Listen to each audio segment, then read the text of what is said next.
ওনারা আলোচনা করেন, 2-3টা দলের সঙ্গে বসেই আলোচনা করেন। যদি তা করেন তাহলে সেটা যেমন নিরপেক্ষ হচ্ছে না, সার্বিকও হচ্ছে না। শেখ হাসিনার পতন হয়েছে,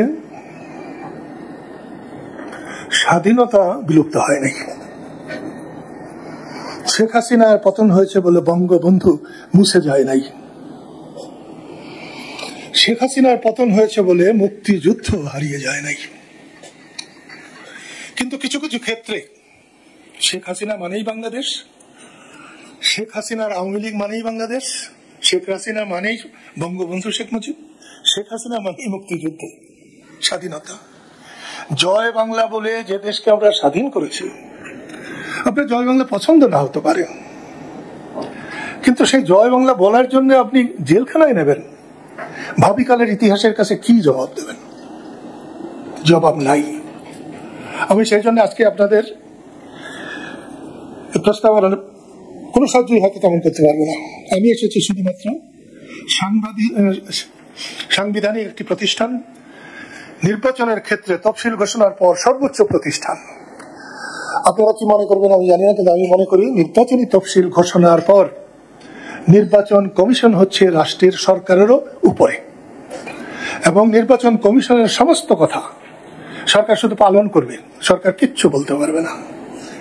রাষ্ট্র নির্বাচন কমিশনের কথা শুনবে।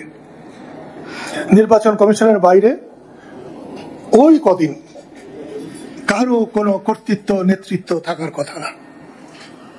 অতীতেও ছিল না, কিন্তু অতীতে তা হয় নাই। অতীতে খুবই খারাপ হয়েছে। নির্বাচন কমিশন গত সরকারের একেবারে তল্পি বাহক বলাও ভুল হবে, হয়তো আরো কিছু নিম্ন শব্দ থাকলে সেটা ব্যবহার করা যায়। আমি ওই ধরনের শব্দ জানি না, কারণ আমি লেখাপড়ায় খুব কাঁচা ছিলাম, ছেলেবেলায় একদম লেখাপড়া করি নাই। বঙ্গবন্ধু নিহত না হলে, নির্বাসিত জীবন যাপন না করলে আমি আজকে আপনাদের সামনেও কথা বলতে পারতাম না। কারো সামনে কথা বলার জন্য যে যোগ্যতা অর্জন করতে হয় সেটাও আমার ছিল না। এইখানে প্রথমই করেছে, ওদেরকে আমি খুব ভালোবাসি। ওনার সেক্রেটারি মোস্তফা আমি খুব ভালোবাসি। এই জাসদের যিনি বক্তৃতা করলেন আমি খুবই সম্মান করি। খেলাফত আন্দোলন তাদের মিটিং আমি অনেকবার গেছি। খেলাফতে বাংলাদেশ বোধ হয় ইসলামী আন্দোলন বাংলাদেশের নানান মিটিং গেছি, ওনাদের অফিসে গেছি, ওনাদের প্রতিবাদ সভাতে গেছি। ওনাদের যিনি আমির তাকে আমার খুব ভালো লাগে, খুব পছন্দ হয় আমার। খেলাফতে মজলিস বাংলাদেশ ওনারা নতুন হয়েছেন, অতটা হয় নাই, যোগাযোগ হয় নাই, কিন্তু ইসলামী ভাবাপন্ন অধিকাংশ লোকের সঙ্গে আমার ওঠা বসা আছে, যোগাযোগ আছে। আমি তাদেরকে সম্মান করি, ভালোবাসি। আমি জামাত ইসলামকেও সম্মান করতাম, ভালোবাসতাম। তারা যদি খালাস নিয়তে একজন বান্দা আল্লাহর কাছে যেভাবে কাঁদলে আল্লাহ শোনেন, ঠিক সেইভাবে বাংলাদেশের মুক্তিযুদ্ধে তাদের ত্রুটি, তাদের অন্যায়, সেটা যদি দেশবাসীর কাছে ক্ষমা চাইতেন তাহলে আমি তাদেরকেও ভালোবাসতাম। তো আমার জন্য কিছুটা সমস্যা আছে। আমি আগে খুব মিথ্যা কথা বলতাম, ছোটবেলায় খুবই মিথ্যা বলতাম, এবং মিথ্যা যারা সৃষ্টি করেছে তারাও হয়তো আমার কাছে মিথ্যা বলতে গিয়ে হেরে যেত। আমি যত বড় হয়েছি, বয়স হয়েছে, মিথ্যা আমার কাছে সব থেকে ঘৃণার বিষয় হয়েছে। আমাকে আপনারা ইচ্ছা করলে যে কেউ আমাকে খুন করতে পারেন, আমি কোনো বাধাই দেব না, কিন্তু আমাকে দিয়ে মিথ্যা বলাতে পারবেন না দেহে প্রাণ থাকতে।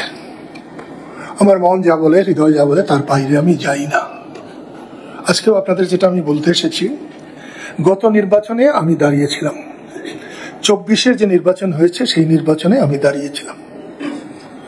আমার একজন সহকর্মী, তার ছেলে, তার বিয়ের সময় আমি তাকে দেখেছি, তার ছেলে আমার গাড়িতে উঠে যখন সামনে থাকতো, বুঝতো মামা মামা সামনে গাধা, গ্রামের রাস্তা কোথায় কোথায় গর্ত আছে ও জানি ওর এলাকায়।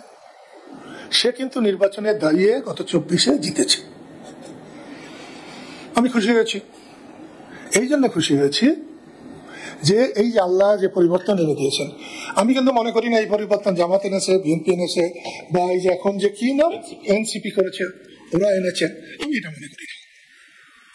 আল্লাহ যতটা অসন্তুষ্ট হলে আল্লাহ কোন শাসককে তার গদি থেকে সরিয়ে দেন, তা পরিপূর্ণভাবে আমার বোন শেখ হাসিনা করেছেন। তার জন্য আল্লাহর তরফ থেকে গজবের কারণেই তিনি তার ক্ষমতা হারিয়েছেন।